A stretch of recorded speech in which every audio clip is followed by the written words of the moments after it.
السلام علیکم۔ خالصتان تحریک بھارت اور کینیڈا کے درمیان تنازع کا سبب، یہ ہے ہمارا آج کا موضوع۔ وائس آف امریکہ سے میں ہوں خالد حمید اور پروگرام ہے خبروں سے آنکھیں۔ کینیڈا کے وزیر اعظم جسٹن ٹروڈو نے ایک مرتبہ پھر بھارت پر کینیڈین شہری ہردیپ سنگھ نجر کے قتل کا الزام عائد کیا ہے، لیکن انہوں نے بھارت کے ملوث ہونے سے متعلق شواہد عام کرنے سے انکار کر دیا ہے۔ نیو یارک میں اقوام متحدہ کے جنرل اسمبلی کے اجلاس میں شرکت کے موقع پر ایک پریس کانفرنس کے دوران جسٹن ٹروڈو نے بھارت پر زور دیا کہ بھارت سکھ رہنما کے قتل کی تحقیقات میں تعاون کرے۔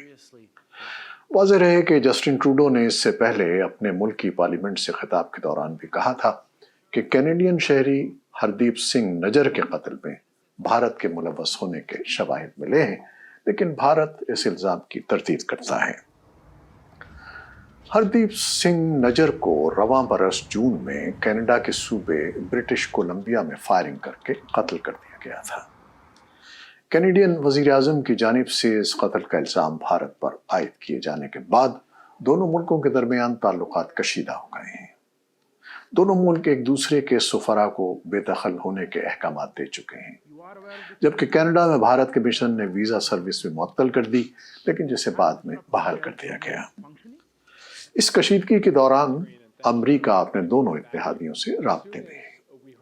امریکہ کی قومی سلامتی کے مشیر جیک سلیون نے ایک نیوز کانفرنس کے دوران کہا کہ کینیڈا کے الزامات کے بعد امریکہ اپنے دونوں اتحادیوں کے ساتھ رابطے میں ہے۔ برطانوی اخبار فائنینشل ٹائمز نے رپورٹ کیا ہے کہ امریکی صدر جو بائیڈن نے کہا کہ فائیو آئیز نامی اتحاد کے کئی ارکان نے رواں برس G20 اجلاس کے دوران بھارتی وزیر اعظم نریندر مودی کے سامنے ہردیپ سنگھ کے قتل کا معاملہ اٹھایا تھا۔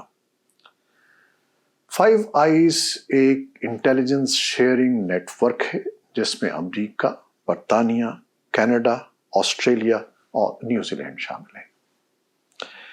اب آگے بڑھنے سے پہلے ذرا یہ جان لیتے ہیں کہ خالصتان تحریک ہے کیا۔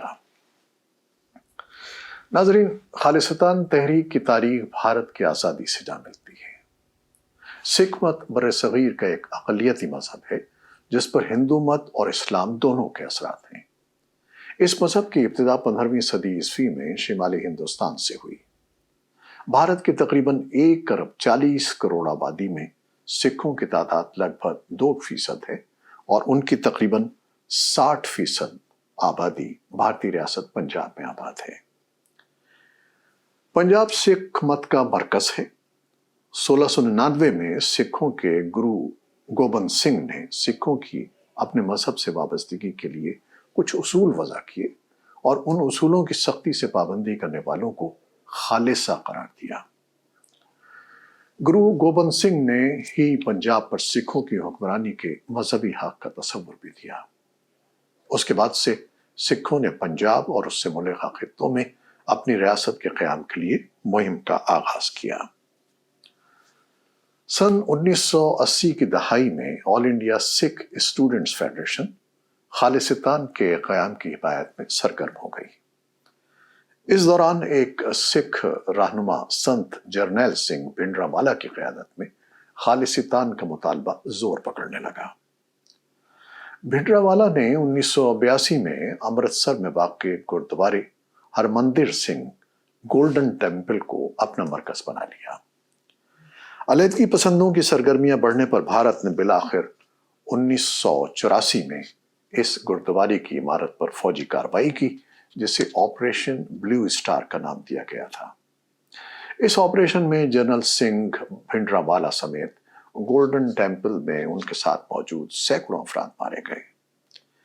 اس آپریشن کے چند ماہ بعد ہی 31 اکتوبر 1984 کو بھارت کی وزیر اعظم اندرا گاندھی کو ان کے اپنے ہی 2 سکھ محافظوں نے گولڈن ٹیمپل پر آپریشن کا انتقام لینے کے لیے قتل کر دیا۔